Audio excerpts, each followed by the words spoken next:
पता नहीं रोज़ हम कितनी सारी प्लास्टिक को घर से, किचन से बाहर निकालते हैं, फेंक देते हैं और उसका कोई रीयूज़ करने का तरीका हम नहीं खोजते। लेकिन अगर हम थोड़ा सा अपने दिमाग पे ज़ोर लगाएंगे तो उन चीज़ों से हम क्रिएट कर सकते हैं खूबसूरत चीज़ों को। इससे न सिर्फ हमारा ढेर सारा पैसा बचेगा, बल्कि हमारा जो घर है वो और भी ज़्यादा खूबसूरत हो जाएगा। कुछ ऐसे ही अमेजिंग आइडियाज़ आज आपके साथ शेयर करूंगी, तो चलिए वीडियो स्टार्ट करते हैं।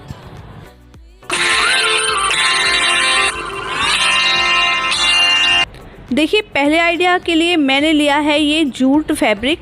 ये आराम से आपको ऑनलाइन मिल जाएगा। तो इसकी जो मैंने लंबाई रखी है वो लगभग 36 इंचज़ रखी है और जो इसकी चौड़ाई है वो रखी है 14 इंचज़। 2-2 सेंटीमीटर की मैंने इस तरह की स्ट्रिप्स निकाली हैं।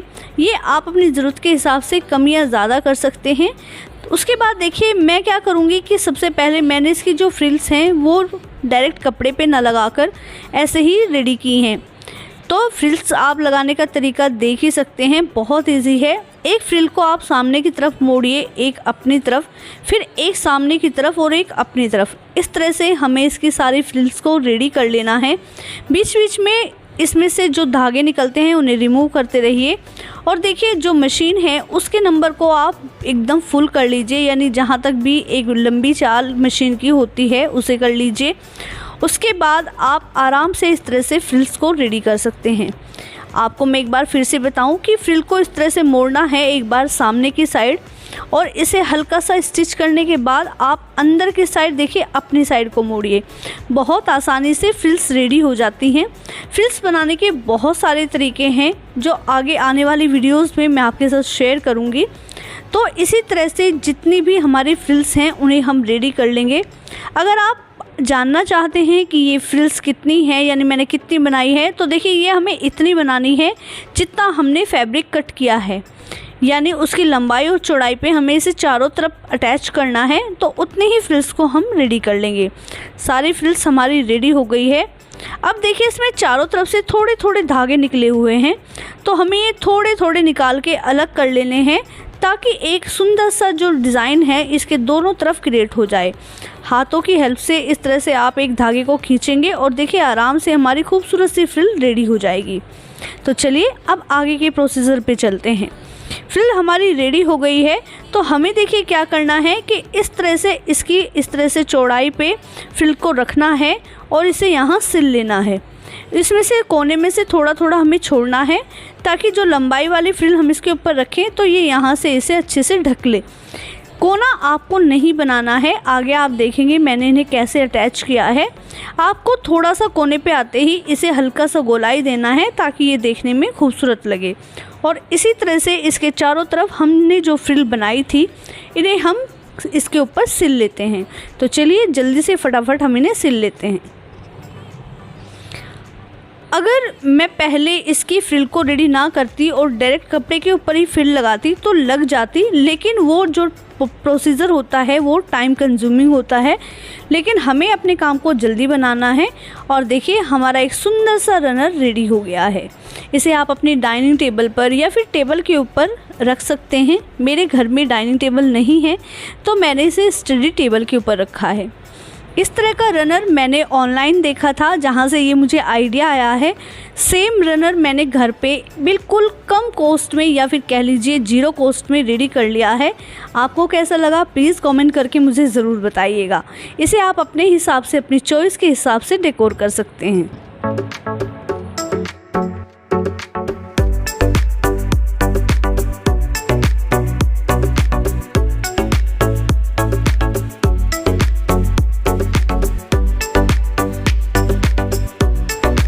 बोतल को पहले ही मैंने आपके साथ शेयर किया हुआ है। एल्युमिनियम की एकदम बेकार सी बोतल थी।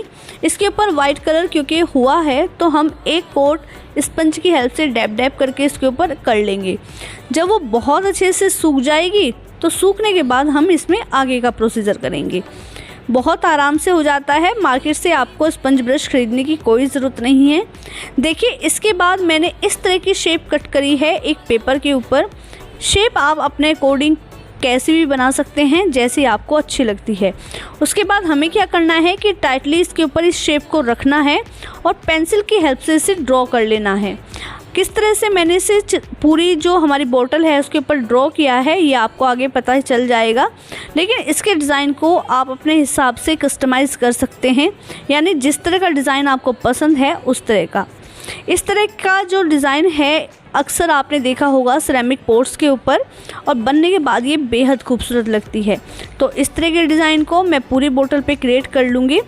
आपको देखने से पता ही चल रहा होगा कि मैंने इसे कैसे बनाया है, बहुत ईज़िली ये बन जाता है। देखिए, इसके बाद मैंने लिया है ब्लू कलर का एक्रेलिक पेंट। आपके पास जो भी पेंट है आप उसका यूज़ कर सकते हैं, और कलर चॉइस भी आप अपने हिसाब से रख सकते हैं, क्योंकि मैंने इसे बहुत बार ऑनलाइन देखा है तो मुझे यही कलर पसंद था, और बनने के बाद ये बेहद खूबसूरत लगता है।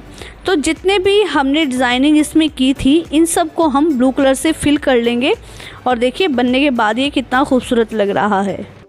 वैसे तो एक्रेलिक पेंट जल्दी सूख जाता है, लेकिन जब तक इसकी एक कोट अच्छे से ना सूखे तो प्लीज़ दूसरी कोट मत कीजिएगा, इससे जो हमारी डिज़ाइनिंग है वो ख़राब हो जाती है।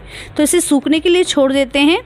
बढ़ते हैं अपने थर्ड DIY की तरफ। ये मेरे पास जो एक ब्लेंडर जार होता है वो है, और ये नीचे से टूट गया था। इसे मैंने क्यूपिक्स की हेल्प से जोड़ लिया है बहुत अच्छे से। उसके बाद देखिए मैं इसके ऊपर वाइट बेस कोट चढ़ा रही हूँ एक्रेलिक का। आप कोई भी पेंट यूज़ कर सकते हैं। अगर आप ऑयल पेंट लगाते हैं वो भी इसके ऊपर आराम से चढ़ जाएगा, लेकिन वो सूखने में थोड़ा सा टाइम लगता है, इसलिए मैं एक्रेलिक पेंट का यूज़ कर रही हूँ। आप देख रहे हैं कि जो हमने ब्रश से इसके ऊपर स्ट्रोक्स लगाए थे वो विजिबल हो रहे हैं।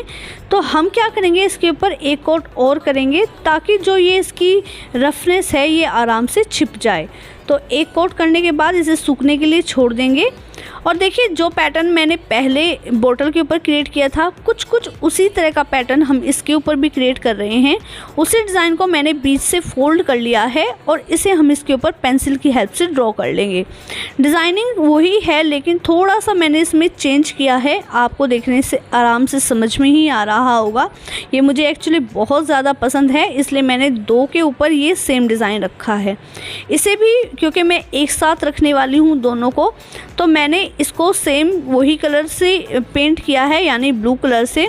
और जिस तरह से उसके सारे बॉक्सेस को हमने फिल किया था उसी तरह से इसे भी हम फिल कर लेंगे।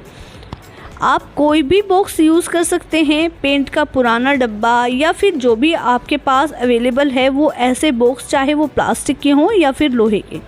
तो देखिए हमारा जो काम था वो हो गया है, और अभी ये कंप्लीट नहीं हुआ है, और देखने में ये कितना खूबसूरत लग रहा है।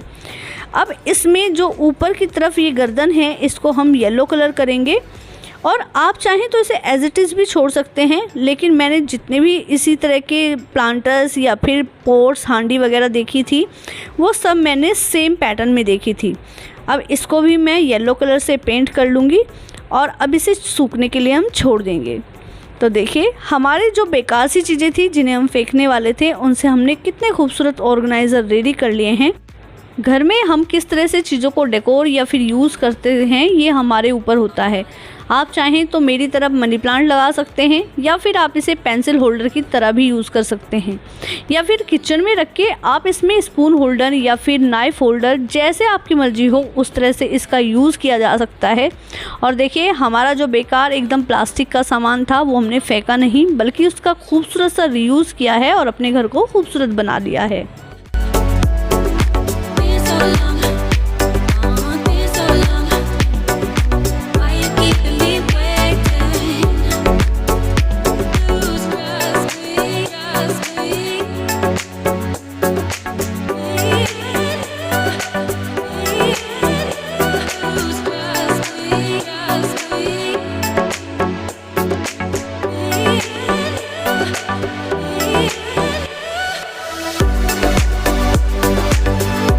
पास एक प्रोटीन पाउडर का खाली कंटेनर है जिसको मैं फेंकने वाली थी, लेकिन फिर मुझे याद आया कि क्यों ना इसका एक खूबसूरत सा DIY किया जाए, और जिसको हम यूज़ कर सकते हैं मल्टीपल तरीके से। तो सबसे पहले देखिए मैंने इसके ऊपर बेस कोट लगाया है। ये मैंने जेसो का लगाया है, होममेड जेसो है ये। अगर आप चाहें तो आपको ऑनलाइन भी ये आराम से मिल सकता है, लेकिन अगर आप घर पे बनाना चाहें तो उसका लिंक डिस्क्रिप्शन बॉक्स में है, आप उसे ज़रूर देखिएगा। अब जब जेसो आराम से सूख गया है तो देखिए इसको हमने ऊपर से हल्का सा पिंक कलर बनाया है, जिससे एक स्पंज की हेल्प से डैब डैब करके पूरा फिल कर लिया है। स्पंज ब्रश की हेल्प से कलर करने से ये होता है कि जो हमारे ब्रश होते हैं उसके स्ट्रोक विजिबल नहीं होते हैं।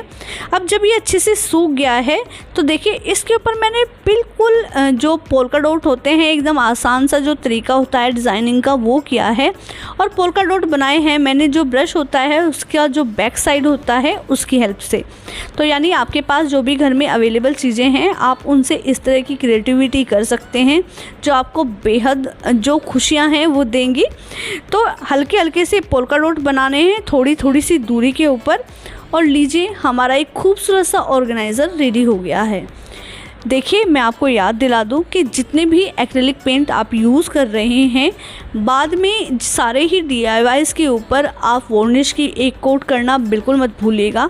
इससे क्या होगा कि लॉन्ग टाइम तक हमारे कलर्स चलेंगे और हमारे जो DIYs हैं वो हमारे साथ रहेंगे। अगर हम नहीं करेंगे तो देखिए हमारे जो DIYs हैं वो ख़राब हो जाएंगे। तो देखिए हमारा एक बेहद खूबसूरत सा स्पून होल्डर रेडी हो गया है। आप चाहें तो इसमें नाइफ़ भी रख सकते हैं या फिर आप इसे एज ए पेंसिल होल्डर भी यूज़ कर सकते हैं।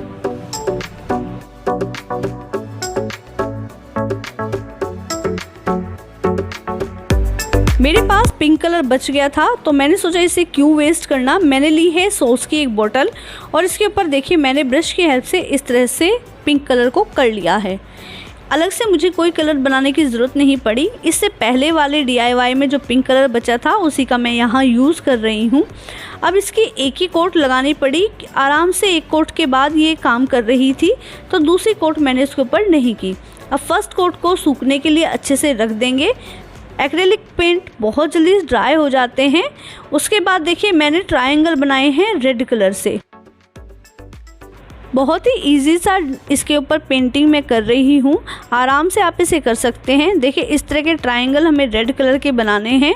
उसके बाद आगे हमें क्या करना है, ट्रायंगल में नीचे की साइड इस तरह से एक हल्की सी ग्रीन कलर की लाइन देनी है।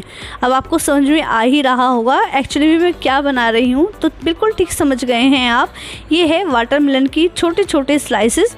इसके बाद हम इसमें शीट्स बना देंगे जो हमारे पास टूथपिक होती है उसकी हेल्प से।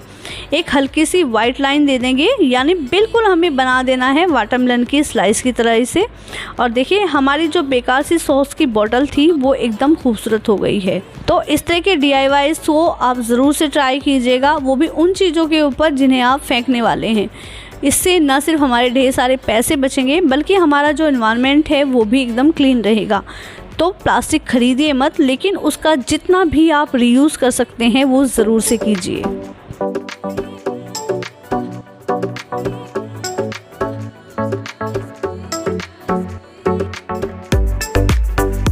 तो दोस्तों आज के लिए था इतना ही। वीडियो का कोई भी पार्ट अगर आपको पसंद आया है तो प्लीज़ इसे लाइक ज़रूर कीजिएगा। अगर आपने अभी तक मेरे चैनल को सब्सक्राइब नहीं किया है तो जल्दी से सब्सक्राइब कर लीजिए। ज़्यादा से ज़्यादा मेरी वीडियो को शेयर कीजिए और मुझे सपोर्ट कीजिए। आपके कमेंट्स का मुझे इंतज़ार रहेगा। अगर आप इनमें से कोई भी DIY रिक्रिएट करते हैं तो प्लीज़ मुझे इंस्टाग्राम पर भेजना बिल्कुल मत भूलिएगा। मेरा इंस्टाग्राम हैंडल है poonam.dreams। मैं आपका इंतज़ार करूँगी। तो चलिए अब आज अपनी वीडियो को यहीं पर एंड करते हैं। बहुत जल्दी मुलाकात होगी आपसे एक नई और इंटरेस्टिंग वीडियो में। तब तक के लिए okay friends, thank you and bye bye.